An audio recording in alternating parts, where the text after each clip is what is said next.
예수 그리스도의 이름으로 기도합니다. 아멘. 오늘 주시는 하나님 말씀은 히브리서 6장 1절에서 12절 말씀입니다.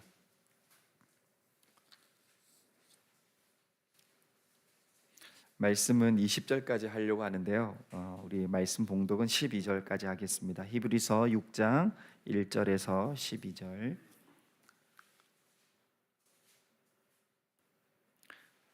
제가 1절 먼저 읽겠습니다. 그러므로 우리가 그리스도의 도의 초보를 버리고 죽은 행실을 회개함과 하나님께 대한 신앙과 세례들과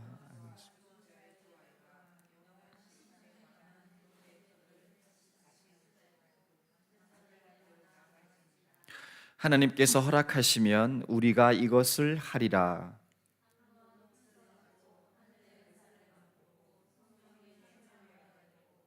하나님의 선한 말씀과 내세의 능력을 맛보고도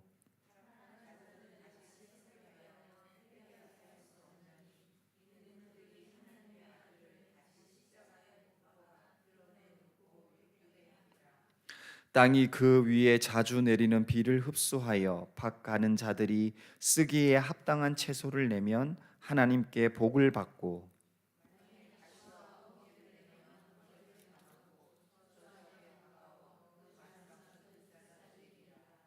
사랑하는 자들아 우리가 이같이 말하나 너희에게는 이보다 더 좋은 것 곧 구원에 속한 것이 있음을 확신하노라.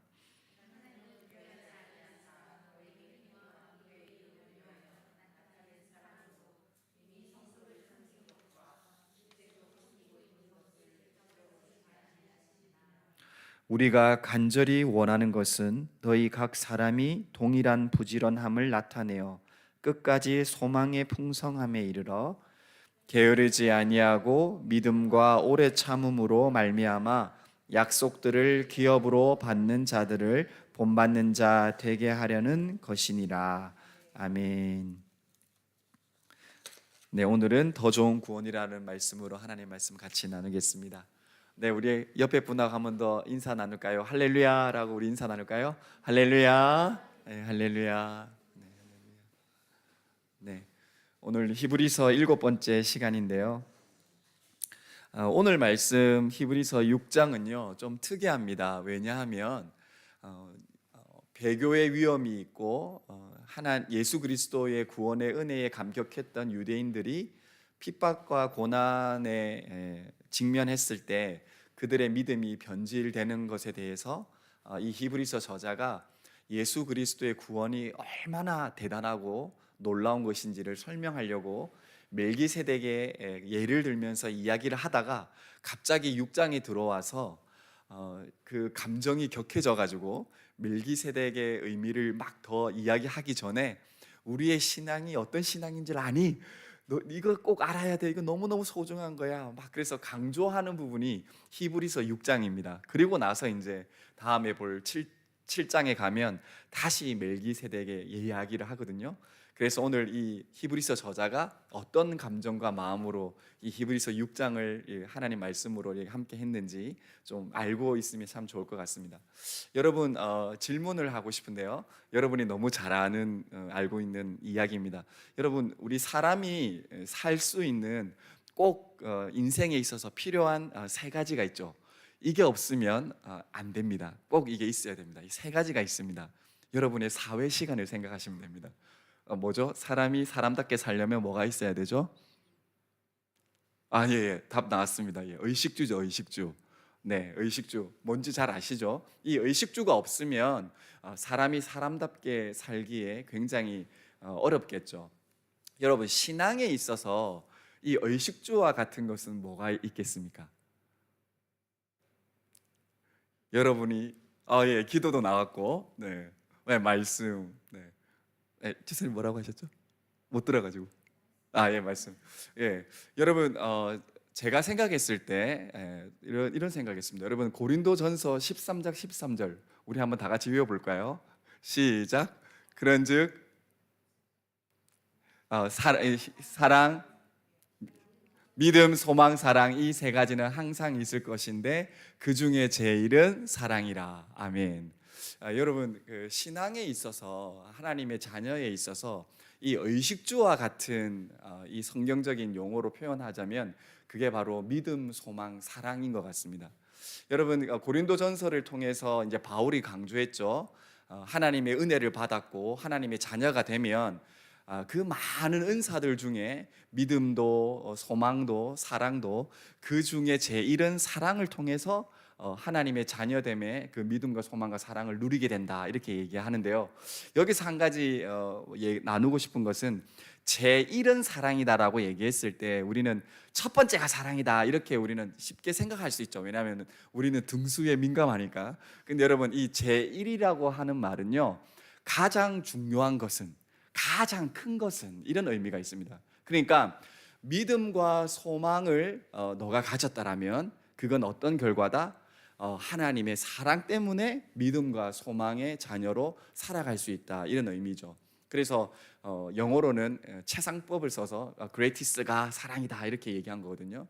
왜 갑자기 히브리서 6장 말씀을 하면서 제가 믿음, 소망, 사랑을 이야기하냐면요, 오늘 이 히브리서 6장 말씀이 바로 하나님께서 예수 그리스도를 통해서 자기 자녀에게 주시려고 하시는 그 믿음과 소망과 사랑, 그 의미를 너무너무 잘 설명하고 싶은 내용이 함축적으로 되어 있는 게 바로 이 히브리서 6장이기 때문입니다.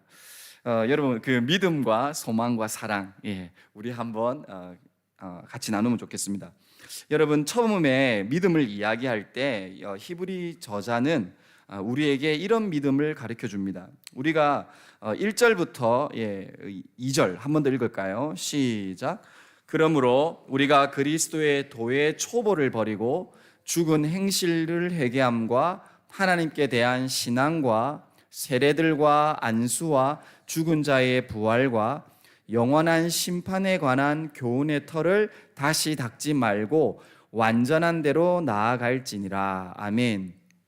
여러분 이 히브리 저자가 이 1, 2절을 이야기한 이유가 히브리서 5장에 우리의 믿음은 어린아이 믿음이 있다 그랬어요. 젖을 먹는 그 초보 단계의 믿음.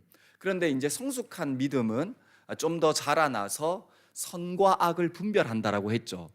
그러면서 이 히브리서 저자가 믿음에 관한 것에 한 번 더 이야기하면서 너희가 이제 선악을 분별해서 너희가 율법의 행위가 아니라 너희 행동으로 하나님을 만족시키는 신앙이 아니라 그 죽은 행실에서 회개했고 또 나의 죄는 이제 다 십자가에 못 박았고 예수로 사는 사람이 되었다라는 세례도 받았고, 또 그때 초대교회는요 안수가 많았대요. 세례를 줄 때도 안수했고 또 병자를 치료할 때 안수하고 우리 부흥기에 있었던 한국교회도 안수가 되게 많았죠. 저는 한번 설교한 적이 있는데 저는 눈 찌르는 안수도 받아본 적이 있어요. 와, 그 얼마나 아프던지 막 눈에 막 목사님이 안수를 하더라고요. 그냥 아멘 하고 받았는데 별로 뭐 눈이 좋아지거나 그런 건 잘 모르겠어요. 근데 우리 한국 때도 그랬었지만 안수가 초대교회도 굉장히 많았대요. 그래서 선악을 분별하는 믿음에 있었던 사람들은 세례도 받고 또 회개도 하고 안수도 받았다. 그런데 뭐라고 하냐면 그 수준의 선악을 분별하는 너의 그 믿음에서 어떻게 하라? 다시 교훈의 털을 다시 그 행위에 머물지 말고 완전한 데 나아가야 된다. 그렇게 얘기했어요. 그러면 여러분 히브리서 저자가 얘기하는 이 믿음에는 두 가지 믿음이 있는 거예요. 초보 단계의 믿음, 그리고 선악을 분별하는 그냥 멈춰있는 믿음이 아니라 자라나는 믿음이 돼야 된다는 것입니다. 자라나는 믿음. 여러분 이 자라나는 믿음이 없으면 어떤 일이 발생하냐면요, 여러분 4절에서 6절 우리 한번 읽을까요? 4절에서 6절 시작. 한번 빛을 받고 하늘의 은사를 맛보고 성령에 참여한 바 되고 하나님의 선한 말씀과 내세의 능력을 맛보고도 타락한 자들은 다시 새롭게 하여 회개하게 할 수 없나니 이는 그들이 하나님의 아들을 다시 십자가에 못 박아 드러내놓고 욕되게 함이라. 아멘. 자, 뭐라고 합니까? 너희가 하나님의 은혜로 믿음이 생겼는데 회개도 했고 세례도 받았고 하나님의 영적인 일을 하고 있는데, 근데 너희들이 잘하지 않으면 너희가 어떤 믿음으로 변질될 수 있다라고 얘기해요. 와, 너무 강한 말이죠.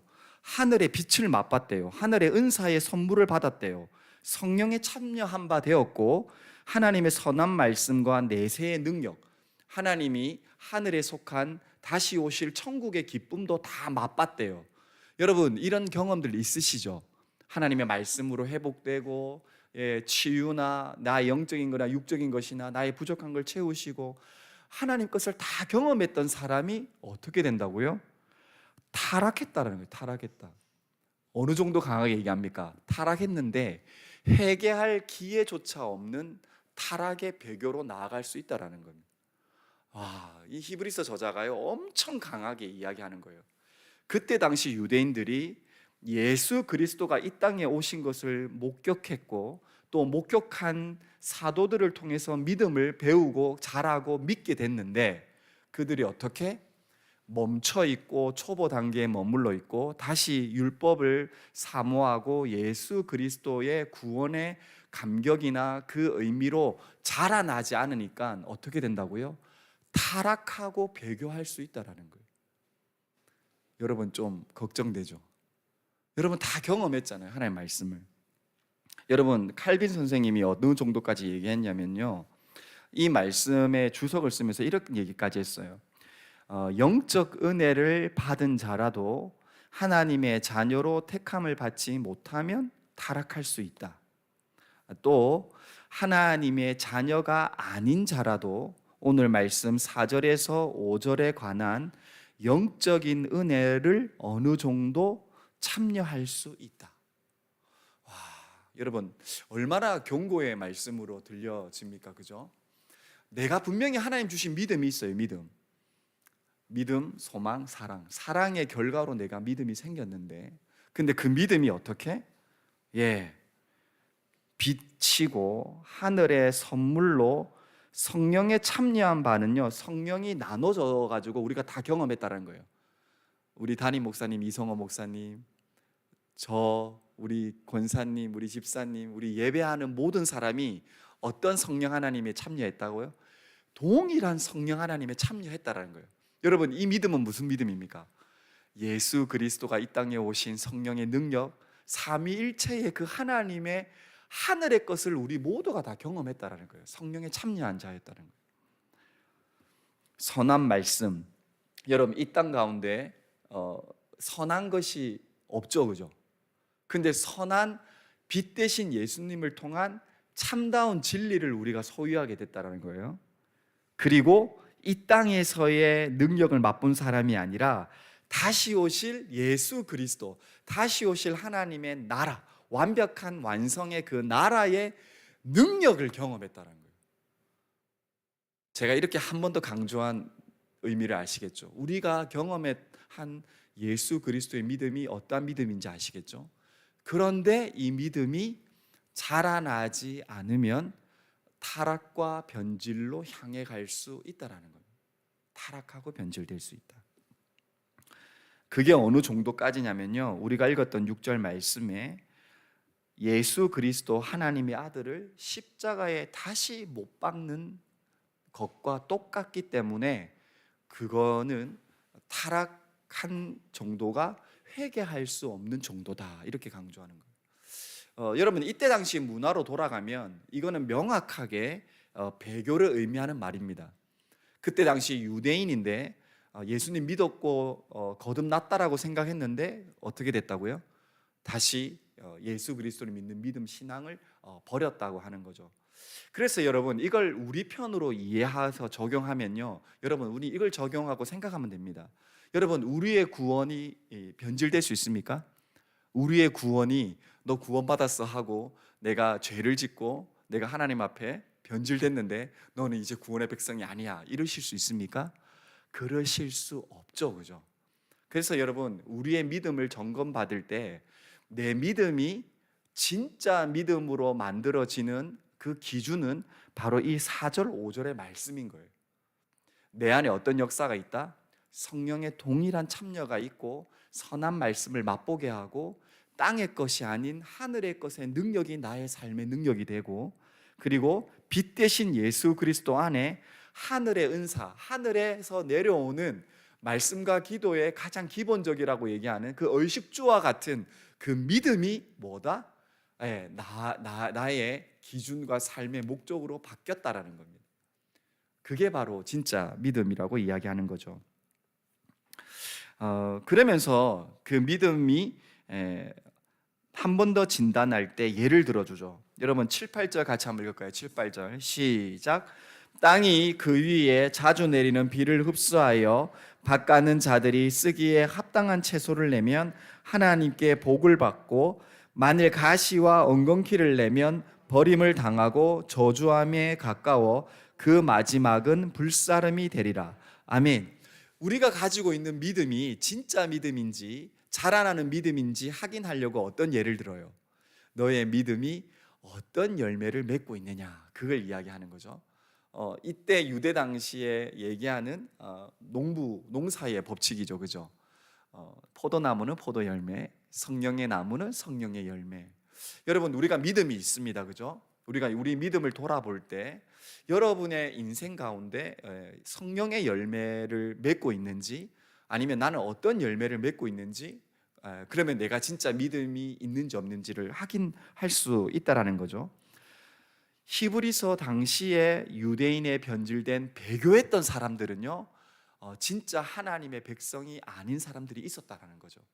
믿는 척했고, 그리고 나는 이제 거듭났다라고 세례 받았고, 다 형식적으로 참여했다라는 거예요.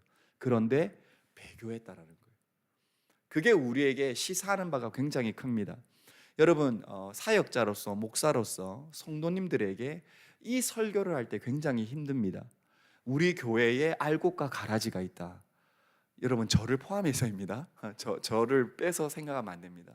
여러분, 이 굉장히 힘든 말이죠. 우리 안에 죄성은 나는 주님의 믿음으로 알곡이라고 생각하는데, 예수 그리스도는 이 땅에 오셔서 했던 말이 알곡과 가라지가 있다 그러죠. 여러분, 가라지를 왜 하나님이 가만두시는지 아시죠? 누구 때문에? 알곡 보호하려고요, 가라지를요 가만두세요. 하나님의 사랑이죠, 그죠? 알곡이 더욱더 가라지나 그 어떤 상황에 상관없이 더 건강한 알곡이 되기 위해서 하나님이 그냥 내버려 두신다라고 하시죠. 사랑의 반대말 무관심이죠. 그냥 내버려 두신다는 것입니다. 여러분, 진짜 중요합니다. 우리의 믿음이 정말 히브리서 저자가 얘기하는 그 자라나는 믿음인가? 하나님은 참 놀라워요. 믿음을 이렇게 얘기하면서 우리를 정죄 가운데 내버려 두지 않으시죠. 네, 우리 오늘 9절 10절 말씀입니다. 우리 같이 한번 읽을까요? 시작. 사랑하는 자들아, 우리가 이같이 말하나 너희에게는 이보다 더 좋은 것 곧 구원에 속한 것이 있음을 확신하노라. 하나님은 불의하지 아니하사 너희 행위와 그의 이름을 위하여 나타낸 사랑으로 이미 성도를 섬긴 것과 이제도 섬기고 있는 것을 잊어버리지 아니하시느니라. 아멘. 여러분, 너무 하나님 말씀이 이제 위로로 다가오죠. 그런데 뭐하라고 얘기합니까? 너희는 이렇게 배교하고 타락하고 너희 믿음이 진짜 믿음 아닌 것과 같은 믿음에 그런 불안함이 있지, 그런 흔들림이 있지. 그러나 내가 확신하는데 너희가 더 좋은 하나님의 열매와 같은 구원이 너희의 구원의 자녀다. 너는 구원이 있다. 이렇게 하나님이 선언해 버리시죠. 이 저자를 통해서. 뭐 때문에? 너희의 열매가 가시나 엉겅퀴의 열매가 아니라 하나님의 이름을 위해서 사랑으로 너희의 열매가 어떤 열매를 맺었다? 섬김의 열매를 가지고 있다라는 거예요. 섬김의 열매. 여러분이 하나님을 섬기면서 하나님의 사랑 때문에 봉사하고 내 이웃을 섬기고 내 가족을 섬기고 우리의 모든 성도들을 섬겼다라면 우리는 뭐와 같다? 하나님의 구원의 성령의 열매를 소유하고 있다. 그렇게 하나님께서 우리에게 위로해 주시는 거죠. 그런데 여기서 한 가지가 있습니다. 이 하나님이 우리의 이 믿음, 이 섬김의 열매를 10절에 뭐라고 합니까? 하나님은 불의하지 않아서 잊어버리지 아니한다라는 거예요. 하나님은 거짓되고 죄가 있는 분이 아니기 때문에 하나님은 어떻게 하신다? 우리가 구원이 있는 것, 내가 섬김의 열매를 가지고 있는 것을 하나님은 반드시 기억하신다는 거예요. 기억. 나의 믿음을 기억하신다. 그렇게 해서 하나님은요 우리를 다음 말씀으로 인도합니다. 여러분 11절 12절입니다. 같이 읽을까요? 시작. 우리가 간절히 원하는 것은 너희 각 사람이 동일한 부지런함을 나타내어 끝까지 소망의 풍성함에 이르러 게으르지 아니하고 믿음과 오래 참음으로 말미암아 약속들을 기업으로 받는 자들을 본만든 자 되게 하려는 것이니라. 아멘. 여러분 하나님이요 히브리서 저자를 통해서 우리의 믿음을 확인시켜 주셨어요. 너희가 잘하는 믿음으로 더 좋은 예전에 가지고 있던 율법이나 너의 행위나 너 자신의 너 기준에 네가 가지고 있는 너 중심성의 너의 신앙이 아니라 예수 그리스도로 말미암아 얻게 된 더 좋은 구원으로 사랑으로 섬김의 열매를 실천하고 있는 너의 믿음을 하나님이 기억하고 있다. 그렇기 때문에 너가 어떻게 할 수 있다고 얘기해요? 동일한 부지런함에 소망을 가질 수 있다는 거예요. 왜냐하면 하나님이 내 믿음을 기억하고 있기 때문에. 그래서 내가 부지런함의 소망으로 12절에 뭐라고 하냐면 믿음과 오래 참음으로 하나님이 가지고 있는 약속의 선물을 너희가 받을 수 있다라고 얘기해요. 그게 뭔가요? 네, 13절에서 여러분 18절입니다. 우리 한번 쭉 읽을게요. 13절에서 18절 시작. 하나님이 아브라함에게 약속하실 때에 가르쳐 맹세할 자가 자기보다 더 큰 이가 없으므로 자기를 가르쳐 맹세하여 이르시되 내가 반드시 너에게 복 주고 복 주며 너를 번성하게 하고 번성하게 하리라 하셨더니 그가 이같이 오래 참아 약속을 받았느니라.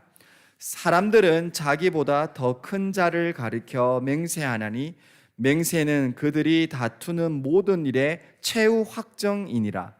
하나님은 약속을 기업으로 받는 자들에게 그 뜻이 변하지 아니함을 충분히 나타내시려고 그 일을 맹세로 보증하셨나니 이는 하나님이 거짓말을 하실 수 없는 이 두 가지 변하지 못할 사실로 말미암아 앞에 있는 소망을 얻으려고 피난처를 찾은 우리에게 큰 안위를 받게 하려 하심이라. 아멘. 여러분 히브리서 저자가 너희가 자라나는 하나님이 인정하시는 더 좋은 열매의 구원의 믿음을 가지고 있다라면 너희가 뭘 가질 수 있다? 반드시 부지런하고 그 믿음을 끊임없이 발휘해서 오래 참음의 성령의 열매라고 하는 그 열매를 가지고 너희는 소망을 가질 수 있다는 거예요. 그런데 그 소망이 너에게 어떻게 한다? 하나님의 약속의 성취를 경험하게 된다는 거예요. 그걸 변질하고 있는 유대인과 지금 우리들에게 가장 쉽게 설명하기 위해서 누구를 예를 들었어요? 아브라함을 예를 든 거예요. 아브라함. 여러분 창세기 12장의 내용이죠. 여러분 믿음은요 반드시 소망을 가지게 합니다. 근데 이 믿음은요 세 가지 단계를 거쳐요. 아브라함을 통해서 알 수 있습니다. 여러분 아브라함이 먼저 믿음을 가지게 됐나요? 아니죠. 하나님이요 믿음의 세 가지 단계인데 소망을 향한 믿음의 단계인데 첫 번째는요 부르심의 믿음을 주세요. 하나님은 반드시 불러주세요. 내가 너를 아브라함아 가나안 땅으로 가라. 내가 지시할 땅으로 가라. 내가 너를 축복한 자 축복하고 내가 너를 저주한 자 저주할게. 너는 복이 될지라. 하나님이요 반드시 믿는 자에게 부르심의 믿음을 주시는 거죠. 여러분 창세기 12장 1절에서 3절 말씀이에요. 근데 4절에서 바로 어떤 표현이 나오냐면요 아브라함이 여호와의 말씀을 따라갔더라 그렇게 얘기해요. 그럼 여러분 이 믿음의 소망의 두 번째 단계인데 부르심의 믿음은요 반드시 말씀에 받는 신앙으로 이 믿음이 여호와의 말씀에 반응하는 신앙이죠. 제가 헷갈렸어요. 죄송해요. 그 1절에서 3절은 부르심의 믿음이죠. 이거는 그 믿음이 말씀의 신앙이에요. 말씀의 신앙. 근데 여러분, 이제 아브라함의 인생을 살펴봅시다. 두 번째 단계인데, 하나님이 이 복을 이루어 가시기 위해서 25년 동안 기다려서 누구를 낳아요? 예, 이삭을 낳죠. 여러분, 이 이삭을 언제 주시냐면요, 임신할 수 없을 때, 불가능할 때, 그때 25년 후에 하나님이 이삭을 낳게 하십니다. 여러분, 우리 인간편으로 생각했을 때 우리가 가지고 있는 소원이나 우리의 믿음의 열매가 25년 뒤에 들어줄게 이러면 여러분, 우리가 얼마나 힘들겠습니까? 우리는 그 연수도 알 수 없죠. 여러분, 아브라함도 그랬죠. 경수가 다 끊어지고 몸무게로 육신으로 자녀를 낳을 수 없는데 하나님이 이삭을 선물로 주시죠. 그래서 여러분, 믿음의 두 번째는요, 받는 믿음이 분명히 일어나게 하신다는 거예요. 하나님이 믿음을 처음에 말씀으로 주셨는데 두 번째 단계는요, 그 믿음이 실천되는 받는 믿음을 주셔요. 여러분, 세 번째 단계는 무엇이겠습니까? 여러분, 들음의 믿음이 하나님이 생기게 하신다는 거죠. 여러분, 이 이삭을 하나님께 바치죠. 이게 여러분, 믿음의 어쩌면 마지막 단계인 것 같아요. 우리가 하나님께 기도를 통해, 말씀을 통해 약속을 받기도 하고 그 믿음으로 소망을 가져서 이제 하나님을 막 경험하죠. 이제 풍성하게 되기도 하고 하나님 함께 하심을 누리죠. 그런데 하나님이 뭘 원하신다고요? 이제 너의 믿음, 이제는 내 기준으로 들여보지 않을래? 여러분, 우리가 너무 잘 알죠. 이삭의 그 소망의 유일한 아들을 나에게 드려라. 어떻게? 그냥 드리는 것도 아니고 사무엘처럼 그냥 성전에 섬기는 제사장으로 드리는 게 아니라 번제로 죽여라. 아무도 그렇게 할 수 없죠. 그런데 여러분, 믿음의 순종함으로 우리가 히브리서 말씀으로 알고 있죠. 믿음으로 죽여도 부활하게 하셔서 이삭을 살려서 나에게 줄 거라는 믿음으로 드렸죠. 그런데 그 드림을 통해서 하나님의 어린 양, 그 양으로 대속하는 하나님의 놀라운 구원의 은혜를 아브라함이 경험했다라는 것입니다. 여러분, 우리에게도 동일합니다. 우리가 하나님이 우리를 불러주셨어요. 믿음이 생겼어요. 또 우리가 하나님의 믿음을 받아서 이제는 눈에 보이는 믿음으로 경험도 했어요. 그러면 이제 세 번째로, 내가 내 것을 드리기에 우리는 굉장히 미흡하고 또 이게 억울할 때가 있고, 내가 이제는 이 드리는 것이 정말 맞을까, 또 얼마나 우리를 갈등하게 하고 혼돈하게 만드는 순간들이 얼마나 많이 있습니까? 그런데 우리가 하나님께 드릴 때 하나님은 반드시 어떻게 하신다고요? 예, 우리가 상상할 수 없는 그 하나님의 약속의 성취를 더 경험하게 하신다라는 거죠. 그래서 이 아브라함의 예를 들게 하신 겁니다. 그런데 그 소망을 가지는 그 믿음을 보증하는 두 가지가 있다 그랬어요. 여러분, 7, 8절에 보시면 하나님이 거짓말 하실 수 없는 이 두 가지 변하지 못할 사실 때문에 우리의 소망은 반드시 성취된다, 그렇게 얘기하는 거거든요. 그 두 가지 변하지 않는 것이 뭡니까? 예, 우리가 읽었던 하나님은 우리의 것을 기억하셔서 자기가 얘기한 것은 반드시 지키시는, 아브라함아 네가 복이 되면 하나님은 아브라함의 자손으로 예수 그리스도로 말미암아 얻게 되는 복, 그 복의 약속, 하나님은 약속을 반드시 지킨다라는 그 첫 번째. 두 번째는 뭐죠? 그 약속을 지킨다라는 보증을 자기 자신의 맹세로. 여러분, 우리는 맹세하면 안 되죠. 인간의 맹세는 절대 보증할 수 없습니다. 우리는 죄인이고 그 보증은 흔들리니까.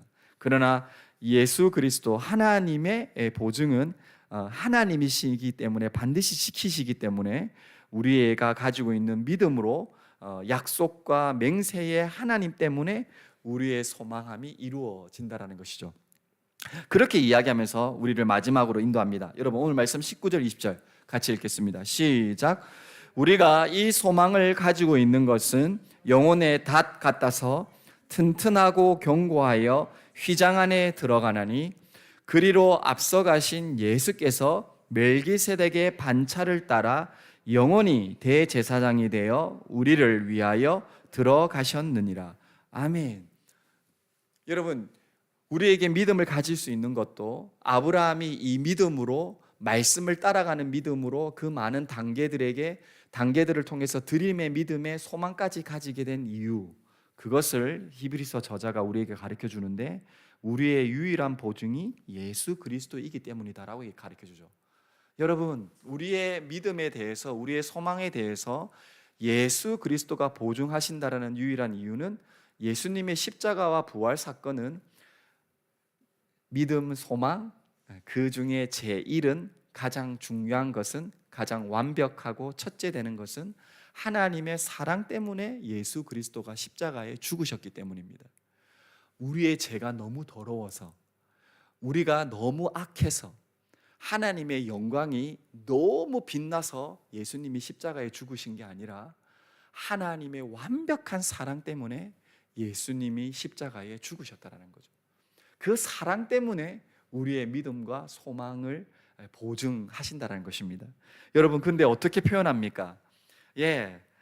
아까 농부의 법칙처럼 영혼의 닻을 이야기해요. 닻. 여러분 다 아시죠? 배가 정박할 때 그 흔들리고 요동하는 배를 유일하게 멈출 수 있는 것이 닻이잖아요. 그 바닥에 반석처럼 콱 붙드는 거. 그런데 히브리서 저자가 뭐라고 얘기하냐면 예수님이 하나님하고 우리 안에 있던 유일한 벽, 아무도, 사람은 하나님께 나아갈 수 없는, 대제사장도 목숨을 걸고 1년에 한 번밖에 들어가지 않는 그 지성소와 성소의 휘장 가운데 하나님이 어떻게 했다고요? 그 찢어짐의 닻을 휘장 안에 집어 던졌다는 거예요. 우리의 신앙과 믿음, 우리의 소망과 그 모든 것에 하나님을 만날 수 있는 유일한 방법을 그 생명의 닻으로 그 휘장을 찢어버리는, 그 생명의 그 붙드는 닻을 휘장 안에 집어 던졌다라고 이야기하시는 거예요. 근데 여러분, 그러면 우리의 믿음이 어디에 있죠? 그 휘장 가운데 있습니까? 아니죠. 그 닻은요, 바로 유일한 예수 그리스도. 지금 어디 계시죠? 하나님 우편에 계시죠. 하늘에 계시죠.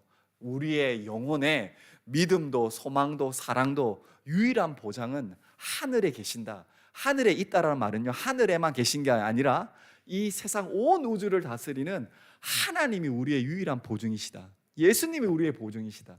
그러면서 영혼의 닻을 하늘 위에까지 얹어 버리는 것입니다. 여러분, 그러면서 한 번 더 예를 드는 것이, 아론도 이 땅에 있는 우리가 지금 율법으로 돌아가려고 하는 그 대제사장도 사실은 사람이야, 사람. 근데 하나님이 어떻게?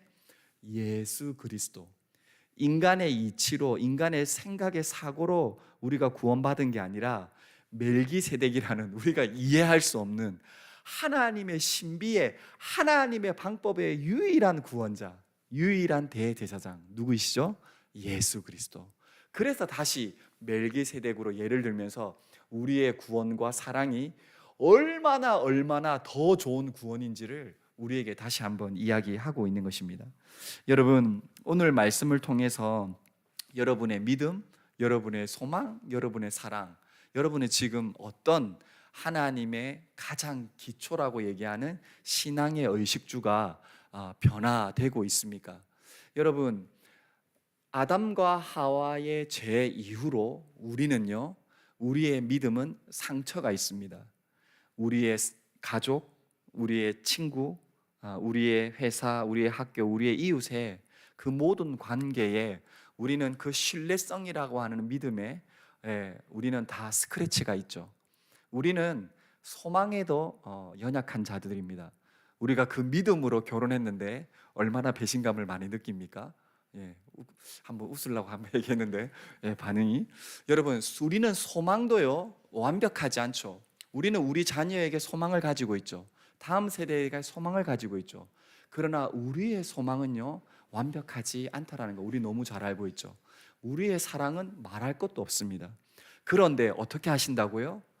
예수 그리스도를 통해서 인간이 한 번도 해보지 못한 믿음, 소망, 사랑을 내가 누리게 하시고, 내가 완전한 예수 그리스도의 사람이 되었을 때 내가 가는 곳에 나를 만나는 사람에게 내가 어떻게 한다고요?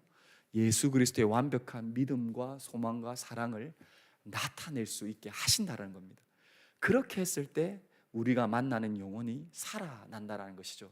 여러분, 우리의 믿음이 얼마나 귀한 믿음인지 느껴지십니까? 여러분, 인생의 그 누구도 해보지 못한 믿음과 소망과 사랑이 예수 그리스도의 영혼의 닷에 유일한 생명의 은혜로 그 구원으로 다시 한번 날마다 초대돼서 누려지고 회복되기를 축복합니다. 함께 기도하겠습니다. 우리 함께 기도하고 싶습니다. 함께 기도할 때 히브리서 저자가 멜기세덱의 그 믿음을 강조하기 이전에 다시 한번 우리가 가지고 있는 믿음과 소망과 하나님이 구약의 아브라함과 예수 그리스도를 통해서 어떤 사랑으로 약속과 맹세의 보증을 실천하셨는지 다시 한번 우리에게 말씀해 주셨습니다. 우리가 함께 기도할 때 주님, 나의 믿음이 정체되는 믿음 되지 않게 하여 주옵소서. 나의 소망이 진짜 하나님의 역사를 경험하는 간증의 소망이 되게 하여 주옵소서. 무엇보다 주님, 날마다 연약한 나의 사랑이 나의 가족도, 나의 친척도, 나의 이웃도, 나의 교회도 하나님 예수 그리스도의 완벽한 영혼의 구원의 휘장을 끊어놓으신 사랑 가운데 내가 날마다 풍성한 사랑 누려지게 하여 주옵소서. 우리 하나님 주시는 마음을 함께 기도하겠습니다.